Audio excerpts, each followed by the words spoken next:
அனுமனை வழிபட்டாலே சனி பகவானின் தாக்கத்திலிருந்து விடுபடலாம் என எதனால் சொல்றாங்கன்னு தெரியுங்களா?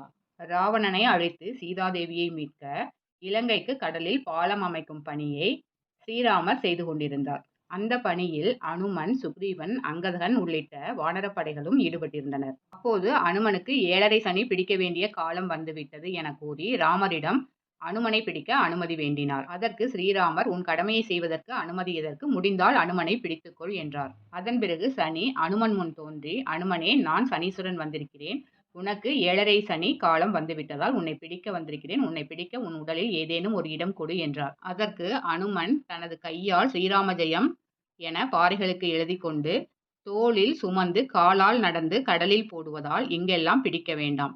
வேண்டுமென்றால் உடலுக்கு தலையே பிரதானம் என்பதால் என் தலை மீது அமர்ந்து கொண்டு உங்கள் கடமையை செய்யுங்கள் என்றார். சனி பகவான் அனுமனின் தலை மீது அமர்ந்ததால் இதுவரை அனுமன் சுமக்கும் பெரிய பாறைகளின் பாரம் அனைத்தையும் சனீஸ்வரன் சுமக்க வேண்டியதாக இருந்தது. சனி பகவான் பாறைகளின் சுமைகள் தாங்க முடியாமல் குதித்து விட்டார். 7.5 ஆண்டுகள் பிடிப்பதாக கூறி அதற்குள் என்னை விட்டுவிட்டீர்களே என அனுமன் கேட்டார். அனுமனின் சாதுரியத்தை மெச்சிய சனி பகவான் அனுமனை வழிபடுபவர்களையும் ராமநாமத்தை பக்தியுடன் உச்சரிப்பவர்களையும் 7.5 சனி காலமாக இருந்தாலும் அவர்களுக்கு ஏற்படும் துன்பங்களிலிருந்து விடுவிக்கும் வரத்தை அருளினார்.